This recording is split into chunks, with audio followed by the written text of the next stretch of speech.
What I am interested in also about this is, though, technological deficiencies. You alluded to drones, but obviously there's hypersonics. I remember the DoD came out with a pretty blunt admittance, in October of 2022, saying that we are just not on the same level of development as the Russians or the Chinese on this. Why? We haven't had the threat of that. We've been the top dog for a long time, and I think that's how our military and government and military-industrial complex, if you will, has kind of viewed everything. We just need to maintain our top spot, and there's just a different drive when you're trying to unseat someone or you feel a bit of an underdog. If we could drive private innovation into defense, I don't think we're seeing a lot of that. Do you think that the Chinese-American relationship is going to be the prevailing sort of relationship militarily now? It's going to drive Trump and therefore the military-industrial complex.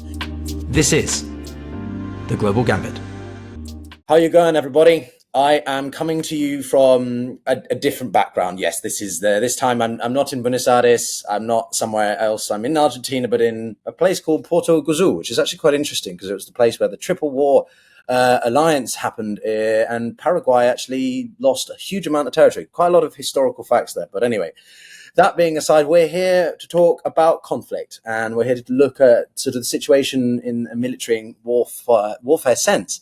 And 2024 was the biggest year for conflicts for many a year. Some estimates put it that over 6 million square kilometers of territory are now under some form of conflict or interstate war. And that is only likely to get bigger, potentially even across Canada and Greenland, based on my current news cycle. But joining me to talk about this in this part one is Preston Stewart, who is someone I've been thrilled to be engaging with for a long time and finally hosting for a chat. And he's very, he says he just makes videos on the internet, but I think he's one of the foremost known individuals for breaking through the noise and really telling people clearly what's going on, be it about Ukraine, Israel, Gaza, or any other conflicts and military matters around the world. Preston, how are you doing? Great, Peter. Thank you so much for the invite, man. And yeah, it's been like a year of going back and forth, occasionally DMs and emails. So I'm excited to do this, man. I appreciate you setting it up. Yeah, no, I'd hoped you'd forgotten about that. But yes, it has been literally about a year since I first reached out and you were like, yeah, sure, let's do it. And well, here we are. Anyway, I'd like to say it was an anniversary. But I think the one thing I'd like to ask you very simply, Preston, to start with is, as I said, last year was more conflicts than at any other time. The peace dividend, as some analysts like to call it, has largely come to an end, I think. So how do you look back on 2024 from your perspective? It's a mixed bag. I think we might be seeing less conflict right now than we did at the start. What we're seeing in the Middle East is largely dying down, generally speaking. So that's positive. But holy cow, what a year. Fortunately, again, one was able to relatively come to a close. We are still waiting for kind of a ceasefire with Hamas. But that conflict is very different today than it was just a few months ago even. And of course, the Hezbollah ceasefire in the north. So maybe, hopefully, it looks like that didn't spark some major regional war that pulled in the United States. From my perspective, what we're seeing in Europe with Ukraine and Russia, not drastically different from where it was a year ago. Certainly, a lot has changed in that war. But the scope of the hostilities, the casualties every day, the destruction, you can make a little bit of an argument that the pace of the fighting has increased in certain sectors, but in a lot of ways, it's gone unchanged. So we've just kind of spent another 12 months of fighting, dying, lives being lost day in and day out, and we're kind of where we were about a year ago, I would say. Yeah, it's funny. You sort of, it ebbs and flows, but you also feel like you come full circle almost. And I want to jump into Ukraine more in the second half, Sure. sort of a deeper dive. But generally, sort of, we have many guests on the show. We've had Chris Cappy of Task and Purpose. We've also had some Nobel laureate types like Sir Lawrence Friedman, who's a known military historian strategist from the UK. And one of the questions I put to him, and I'm curious for your thoughts, is generally, what does this teach us about the way that countries are generally approaching war? Again, because it seems like, all the basic guiding principles of military doctrine are being disregarded. Great power competition is back, might of right, and, who's got the biggest stick instead of diplomacy seems to be the way we're going. Do you feel the same? Yes and no. Just to be blunt, Putin's invasion in February 2022 kind of changed everything. Prior to that and leading up to that, I would make the argument that don't worry, we're not going to see a major state-on-state war. Countries don't do that. It's not in their best interest. Russia is going to suffer, even if they end up succeeding, it's going to come at a cost. Even, looking at the very short term there, maybe it's an economic cost or knock on the world stage, something like that. It seemed like foolishly we were past that. And if you look throughout history, and you know this well, that tends to be how we view everything right before a major conflict. We say we're better than that. It could never happen. We're too economically intertwined. Those major wars are a thing of the past. And the Russian invasion of Ukraine kind of changed that for me, or at least I'm sure it changed it for a lot of people, but it made me realize that was pretty naive, and we're certainly not past war. So that's something I'm trying to apply in other areas, specifically when we look at the possibility of China taking military action against Taiwan. I think a lot of times we fall back on that same argument. It's not in their best interest. It wouldn't play out well. It would be too costly. And now we have a very recent example where apparently it was still viable enough for Vladimir Putin to engage in open warfare. The Middle East one is a little harder to kind of paint with those same brushstrokes, because in some ways it's been kind of a continuation of hostilities. In certain areas it expanded a little bit more, but by and large that was really a rather contained conflict. I mean, there's pieces that have kind of seeped out, but outside of a few events, there really wasn't a major concern that the rest of the world was all of a sudden going to get pulled into that one, like we see in Ukraine. And this whole idea that open warfare is back on the table, might makes right. It seems like it is kind of where we're sitting right now.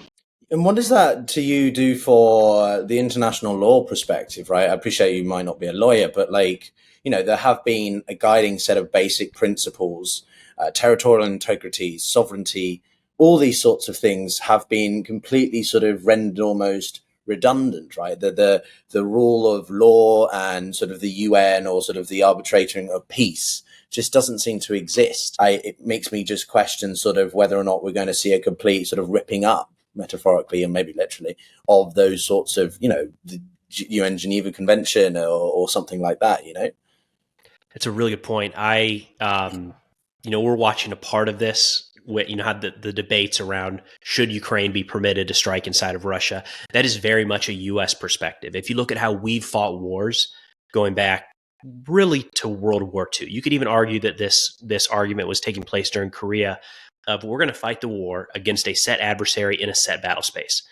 They may or may not agree to that battle space, right? The North Koreans were allied with China and were using resources from the North and West.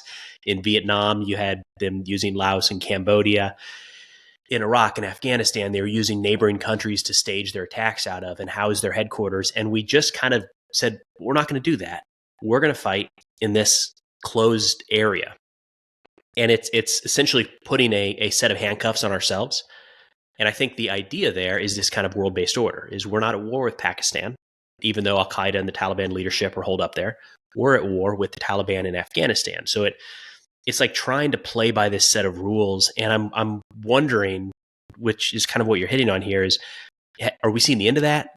Because it doesn't really appear to have worked. Like, we did just fine, accomplished enough goals in these various conflicts.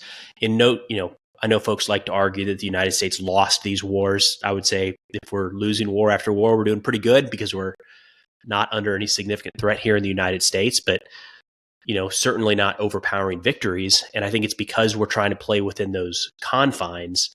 And I wonder if we're seeing that isn't actually how you accomplish these goals on the world stage.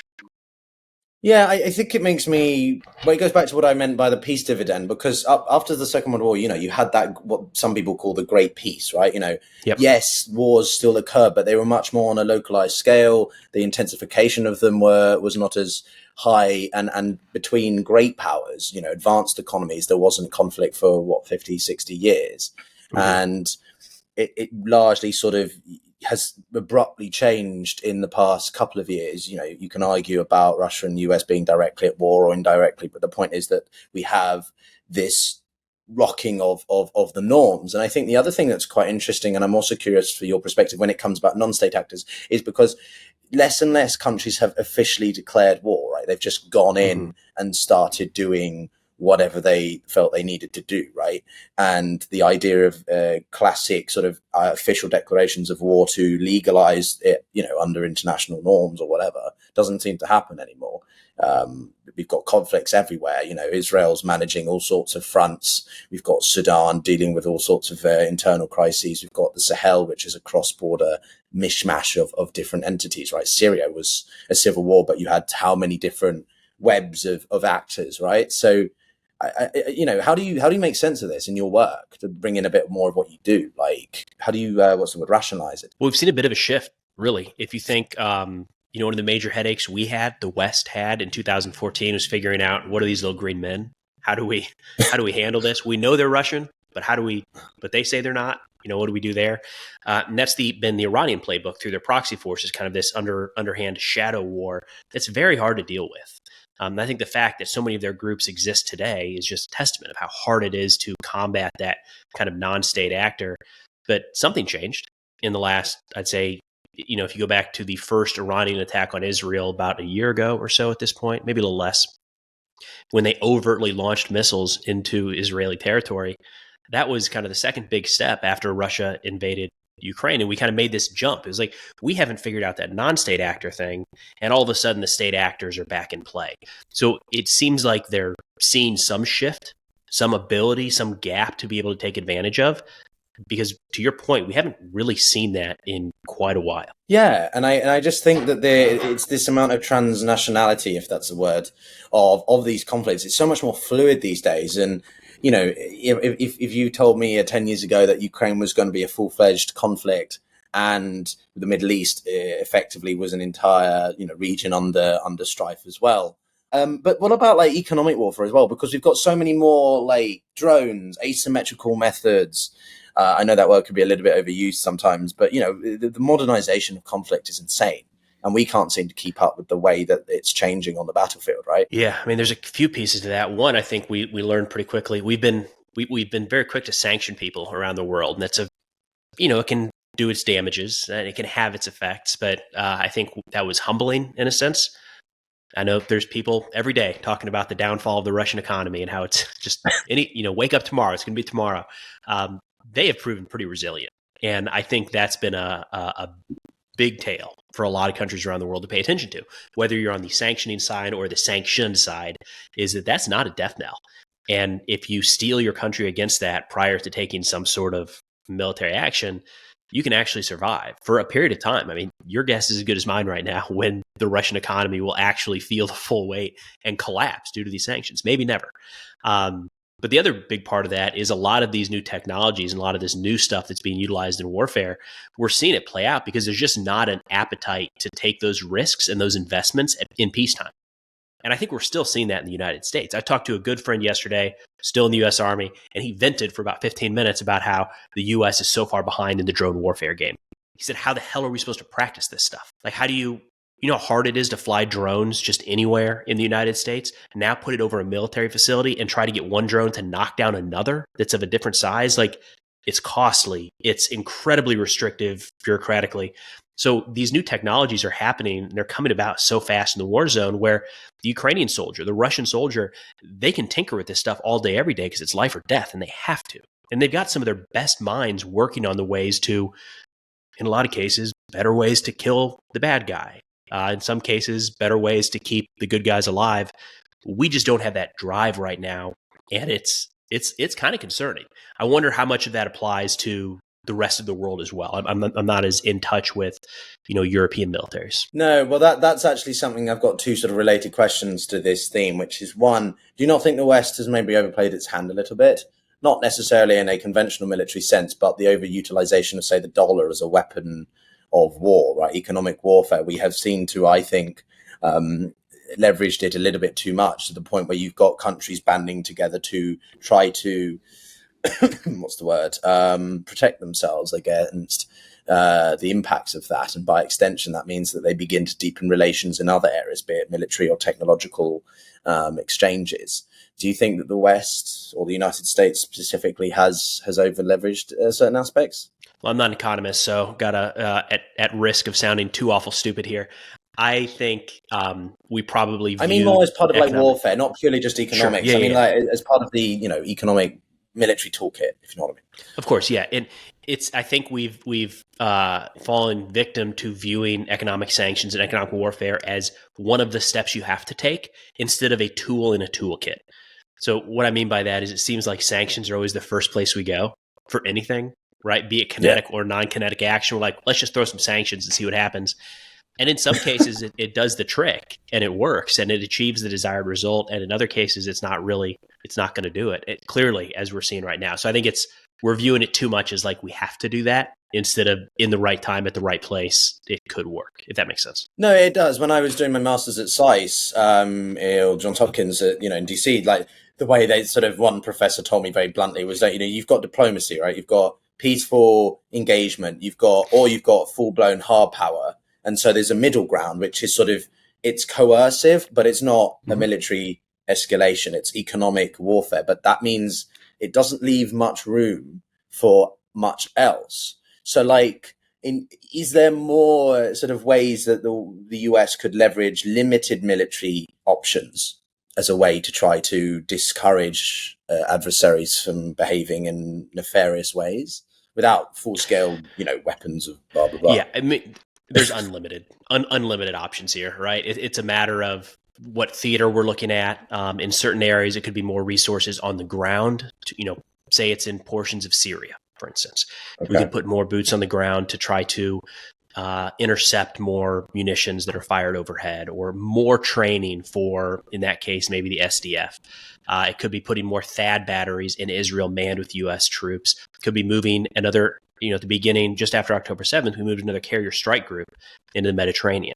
That was a big step. It wasn't sanctions. It was a big military action. They didn't actually go out and strike anything, but probably served as some form of deterrent. So, all the way up to no-fly zones over specific areas. It is a very broad toolkit that the U.S. military could tap into. But why don't Prior to, actually. Well, I think it's situation dependent. I'd be happy to war game one with you, but I think we'd have to get into a specific incident. Yeah. I mean, it could be fun. No, that's right. No, I love a good war game. Maybe we can do that in the second half. See, people, you should come back for the second half. There you go. I'm good at plugging.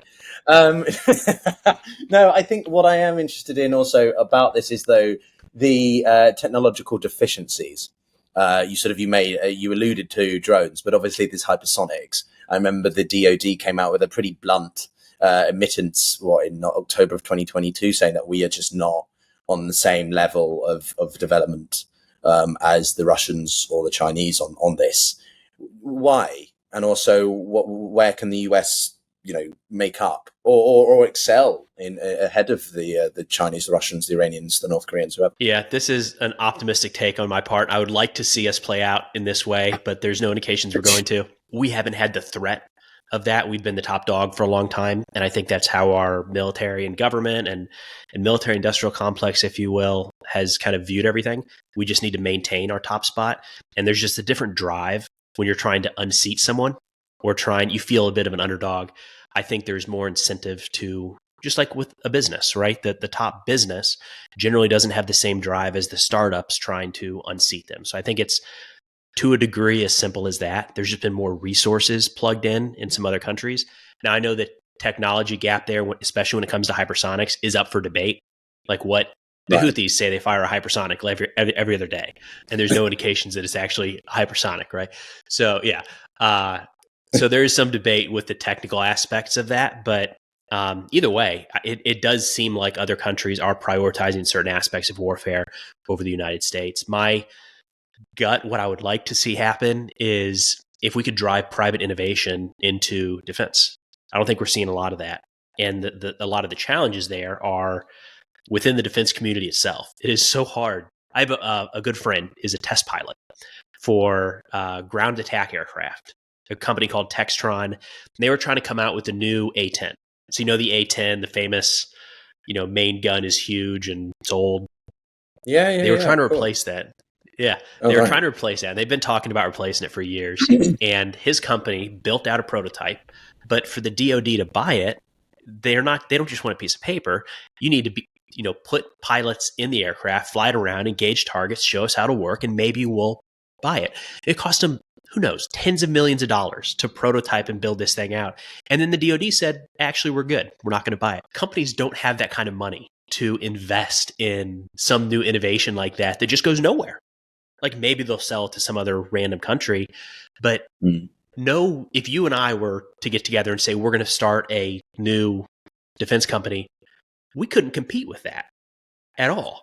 So I wish that there was a better way for private sector to come together, because who knows, maybe you and I have the best idea for the next generation XYZ platform, but the barrier to entry and doing business with the government and the DoD is so challenging that it would make a lot more sense for you and I to go to the private sector and sell drones to Amazon or something. So with the Trump administration incoming, and obviously we could talk about Doge or some of the more entertaining aspects to this administration, what do you foresee in the sense of Trump's obviously quite bullish on certain elements, but there's a fundamental problem in that he wants the Doge efficiency department. I know that what it stands for, guys. I just can't be bothered to say it.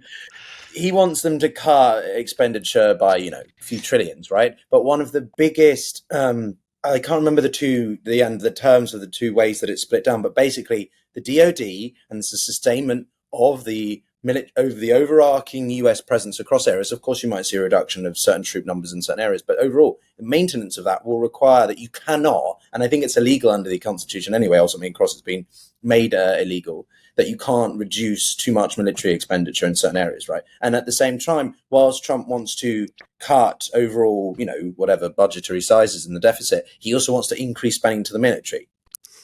Doesn't really work. So, do you think we're going to see an intensification? Could he raise defense spending to $1 trillion a year? It's what is it now? 880 billion, something like that. Could he do that? And what options would that give the US military in terms of prowess? To be honest, I'm so confused on the direction that this is going, because to your point, we've got on the one hand, there's going to be a lot of cuts and we're going to reduce government spending, but also we're going to hit 5%. He's going to demand 5% of all NATO allies. We're not even at 5%. We're at 2.8, I think, right now, or 3 maybe. It's a significant jump in defense spending that we haven't seen since World War II.